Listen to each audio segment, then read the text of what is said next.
বিসমিল্লাহির রহমানির রহিম। আল্লাহু আকবার বলেন। কোরআন তেলাওয়াত করলে অসুবিধা হবে বাবা? না। এই কোরআন কার কিতাব? আল্লাহর। কোনো সন্দেহ আছে? কোনো ভুল আছে? পৃথিবীর সমস্ত লেখক রাইটাররা শেষের পৃষ্ঠায় লেখে, যদি কোনো এই বইয়ের মধ্যে ভুল হয় তাহলে সংশোধন করে নিব, আপনারা ধরাইয়া দিবেন।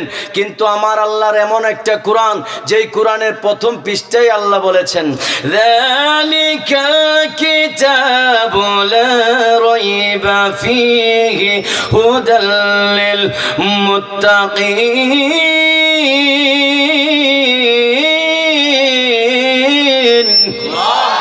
এটা সেই কিতাব যেই কিতাবে কোনো সন্দেহের অবকাশ, এটা মুত্তাকিদের জন্য পথ প্রদর্শক। বলেন সুবহানাল্লাহ। বিসমিল্লাহির রহমানির রহিম। যালিকা মান ইউআজ্জিম শাআইরাল্লাহ ফাইন্নাহা মিন তাকওয়াল কুলুব।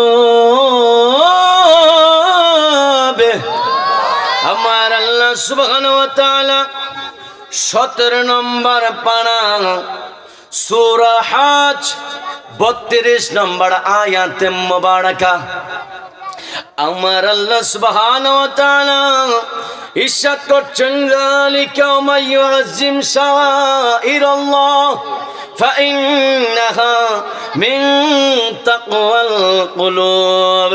আমার আল্লাহ ডাক দিয়া কয়, জগৎবাসীরা রে,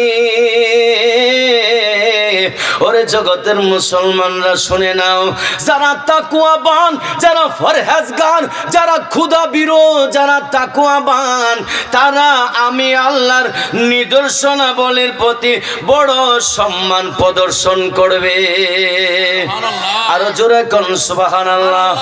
আল্লাহ বলছেন, যারা তাকওয়াবান, যারা ক্ষুধাবিরো, তারা আমি আল্লাহর নিদর্শনাবলীর প্রতি সম্মান প্রদর্শন করবে। আমার আল্লাহ সুবহানাহু ওয়া তাআলা মহিয়ান গরিয়ান সর্বশক্তিমান। আল্লাহর নিদর্শন হলো 3 প্রকার। কত প্রকার? 3 প্রকার। আরো জোরে কোন? 3 প্রকার। 3 প্রকার আল্লাহর নিদর্শন। আল্লাহর নিদর্শন হলো 3 প্রকার।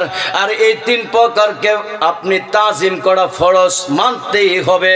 এটা আমার কথা নয়, আল্লাহর নিদর্শন 3 প্রকার। 1 নম্বর হলো ফিকিরের সাথে, যেমন আমার আল্লাহ সুবহানাহু ওয়া তাআলা কোরআনে কারীম ফুরকানুল হামিদ সূরা আলে ইমরান 191 নম্বর আয়াতে বলেছেন, আল্লাযীনা ইয়াযকুরুনাল্লাহা কিয়ামান ওয়া কুউদান ওয়া ইলাল আখিরি আয়া।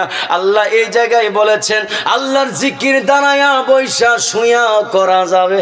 সুবহানাল্লাহ। আল্লাহর জিকির দাঁড়ায়া করা যাবে, বৈশা করা যাবে, শুয়া করা যাবে। যারা আল্লাহর নিদর্শনাবলীর প্রতি, যারা জমিন এবং আসমান নিয়ে যারা চিন্তায় থাকে, ফিকির করে, এরা বড় সফল কাম। বলেন সুবহানাল্লাহ। 1 নম্বর হলো ফিকিরের সাথে, 2 নম্বর হলো জিকিরের সাথে। আল্লাহ বলছেন, ইন্নাস সাফা ওয়াল মারওয়াতা মিন শাআইরিল্লাহ। সুবহানাল্লাহ। এই যে হাজী সাহেব 2 জন আছে, দেখেন, সাফা মারওয়া আঙ্কেল, আমার তো আপন খালু।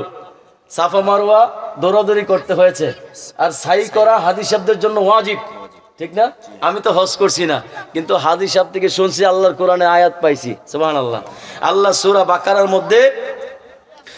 বাকারার মধ্যে আল্লাহ সুবহানাহু ওয়া তাআলা বলছে যে, ইন্নাস সাফা ওয়াল মারওয়াতা মিন শাআইরিল্লাহ। নিশ্চয় সাফা মারওয়া আমি আল্লাহর নিদর্শনের মধ্যে একটা নিদর্শন। সুবহানাল্লাহ বলেন। তাহলে সাফা মারওয়া 2টা পাহাড়। হাজী সাহেবে দৌড়াদৌড়ি কেন করতে হয়? সেখানে হাজর আলাইহিস সালাম দৌড়াদৌড়ি করেছেন পানির জন্য, এই জন্য হাজী সাহেবদের জন্য সাফা মারওয়া দৌড়াদৌড়ি করে আল্লাহ ওয়াজিব করে দিয়েছেন। এই হলো 2 নম্বর। 3 নম্বর হলো তাজিমের সাথে। 3 নম্বর বাবা কিসের সাথে? তাজিমের সাথে। শাহ ওয়ালিউল্লাহ মুহাদ্দিস দেহলভী রাহমাতুল্লাহি আলাইহি তিনি একটা কিতাব লিখেছেন, হুজ্জাতুল্লাহিল বালিকা। শাহ ওয়ালিউল্লাহ মুহাদ্দিস দেহলভীকে কওমি মানে, আলিয়া মানে, সব করোনার আলেমরা ওনাকে মানতেই হবে। এইরকম একজন প্রখ্যাত আলেম, এইরকম একজন প্রখ্যাত ইমাম শাহ ওয়ালিউল্লাহ মুহাদ্দিস দেহলভী রহমাতুল্লাহি আলাইহি, ওনার কিতাব হুজ্জাতুল্লাহিল বালিগা, ওনার কিতাবে বলছেন যে 4টা নিদর্শন তাজিমের